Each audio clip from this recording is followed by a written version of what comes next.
All right, I wanted to get this recorded and posted before the weekend starts.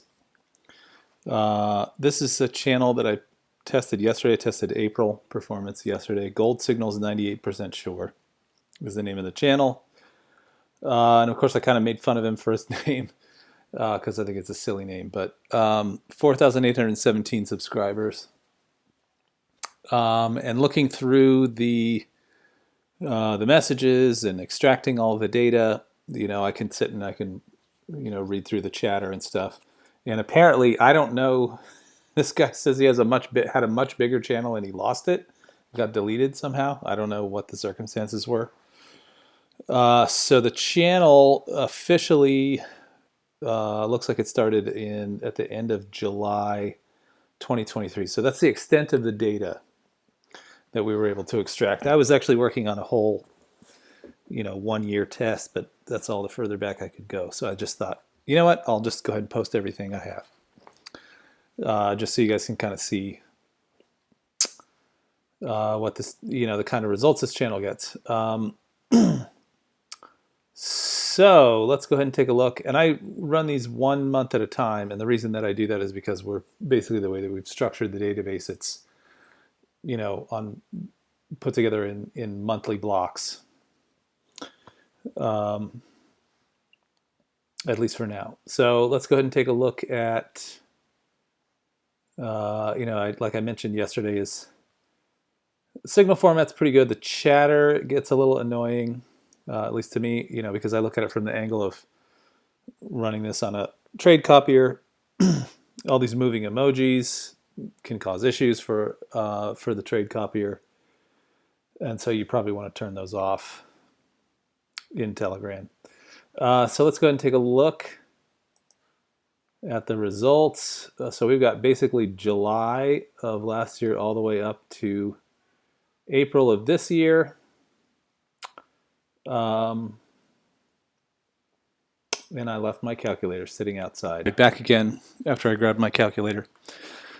So here we have the month of July.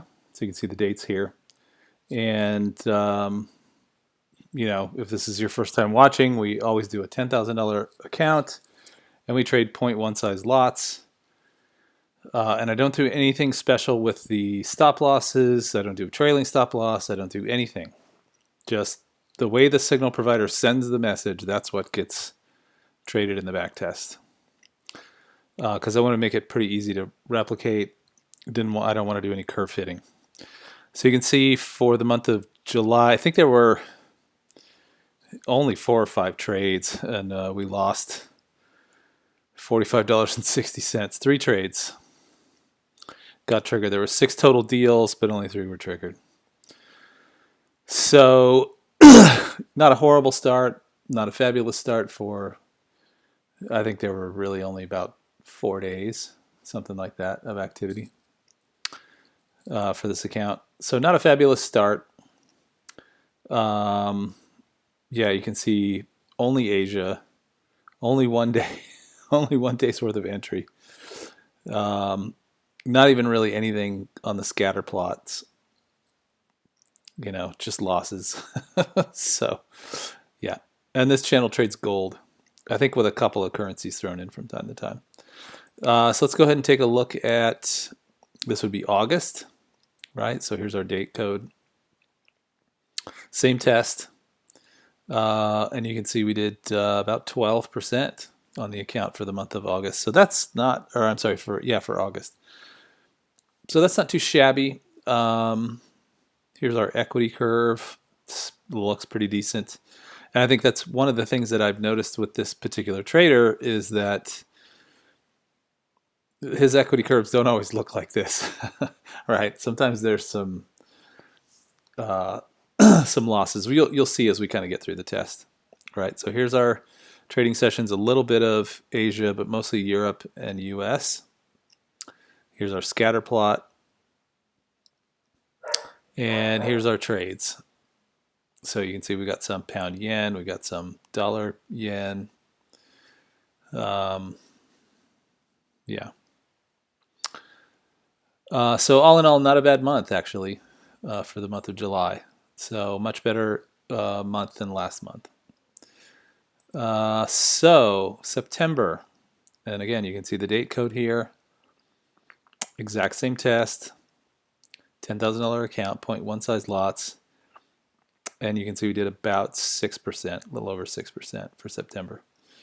So not bad results, but again, you can see this is what I'm talking about. His equity curves often kind of look like this, and I think for somebody who's copy trading, chances are if you're copy trading, it's because you feel like you don't know necessarily how to trade that well, or maybe you have a hard time with the psychological part, or you just want to rely on somebody who's better than you. But you still are going to need to have good psychology. One of the things that we see is we get a lot of customers who, they just do these crazy things where they'll follow a copier, but then they want to set their own stop losses and they want to create all these crazy rules. You're just setting yourself up for failure that way. I just have seen it over and over and over again. Just if you don't trust the copier, or if you don't trust the signal provider, then find a new signal provider. Um, yeah, so here's our entry by hours, and you can see not a lot of trades in this window of time in Europe, so quite a bit more in Asia, and a decent amount in US morning session. And sometimes that happens, right? There's weird things that happen in markets that you just can't control, and maybe you just don't see any trade that you want, right? Not every month is the same. Statistical scattering of wins versus losses. Here's our trades. Again, predominantly gold. In fact, I don't even see any currencies. All right, so here's October. Right, again, exact same test. And you can see we did about $982.20. So, this is a pretty decent return so far. And the equity curve doesn't look as bad this month as last month. But again, if you're going to follow a copier like this, you just are going to have to sit through these kinds of drawdowns. Not every copier or not every signal provider has drawdowns like that, but a lot do. Right? So you got to plan around it. And one thing that we found interesting with this particular provider is he has a really low rate of correlation to other channels we've tested. And what that means is, we see a lot of channels that take the same trades. Some are just exactly the same, and it's obvious they're copying from somewhere. They're aggregating their signals from somewhere. Some are not exactly the same, but they're close, right? So maybe there's a supply and demand zone in whatever instrument, gold primarily, and so a lot of traders will sell at a certain level or buy at a certain level, and they have variations. It's like a liquidity pool, right? It's like a big pool of orders. So his are not really, we don't see any high correlation to some of the other channels. So I don't know if he's copying from somewhere or if he's doing the trades himself. But yeah, so the symbols are the same, a lot of gold, right? But they're not the same trades as everybody else. So, maybe he's trading on his own. I have no idea. Entries by hours. You can see we have quite a bit of Europe. A lot of US early morning, but not much after that this particular month. Statistical scattering of wins and losses. Right, and again, lots of gold. Some pound yen, some pound dollar, but a lot of gold. Okay, so moving on to the next month. And this is November of last year, right? And I have to laugh because I had somebody leave a comment the other day. Why don't you just focus on the winning channels? Well, how do I know they're winning unless I test them, right? I mean, I just do these tests and then I upload the results, right? Because we want to make people aware of this database we're building because I think it's important.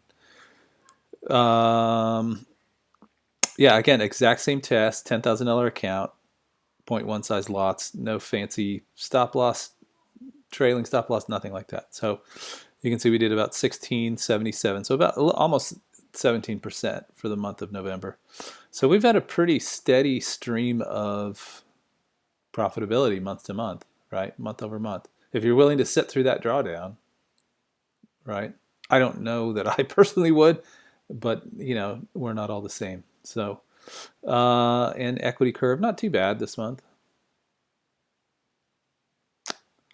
Yeah, a lot more US sessions. Do you see how these evolve over time, depending on what's out there? Because it's an unpredictable game. You never know for sure what's going to come your way, right? So yeah, this will shift. Statistical scattering of wins versus losses, and I do like the fact that these losses tend to cluster in this area compared to the wins, right? You can see the wins are, on average, tend to be quite a bit bigger than the losses, so that's a good sign. And yeah, once again, lots of gold. So December of 2023. Let's take a look at December again. Same test, $10,000 account, 0.1 size lots. You can see we had a losing month, our first losing month since the inception, really. So we had 1, 2, 3, 4 months of profitability, and then our first losing month, $390.80, right? And I mean, we had some decent returns in the middle of the month, but then it just was like kind of a march downward. Yeah, and you can see in this case, again, not a lot or not as many trades in Asia and Europe comparatively compared to other months, right? A lot more in the early morning US session for some, who knows why, who knows what the reason is. Statistical scattering of wins versus losses. And again, here's our list of trades, a lot of gold, pretty much all gold. All right, so that would be, as we end the year 2023, he was profitable for the year, right? And I don't have access to his other channel. I don't know if he used the same name or what happened. But so let's take a look at January. Again, same trade, right? You can see the date code for January 2024. And we lost about $370 on that one. So we got 2 losing months in a row, right? Happens. But overall, we're still profitable. Here's our steady march down for the month of January, right? And again, look how the trading hours have shifted pretty heavily. Statistical scattering of wins versus losses. Yeah, that plot. A lot of gold. Again, it's primarily what this guy seems to trade. February, again, same trade test for February, $10,000 account, 0.1 size lots, and you can see we did about $441 for February. Here's our equity curve, and yeah, that's a real ugly equity curve too, right? I mean, we almost hit $9,300. I mean, that's almost $700 down, and then we recovered, right? Yeah, scatter plot once again. Here's our trades. Pretty much exclusively gold once again. March. So again, same thing, $10,000 account, 0.1 size lots. And we did about $997. So just under 10% for the month. But again, look at this equity curve. We got this big bump up and then just this sweep down for most of the month and then a recovery. So not the smoothest equity curve. Entries by hours. No Asia this particular month. And our scatter plots once again. And yeah, more gold, trading more gold. All right, so April, this would have been last month, right? Again, same test, $10,000 account, 0.1 size lots, and you can see we did $875, so about just under 8.8%.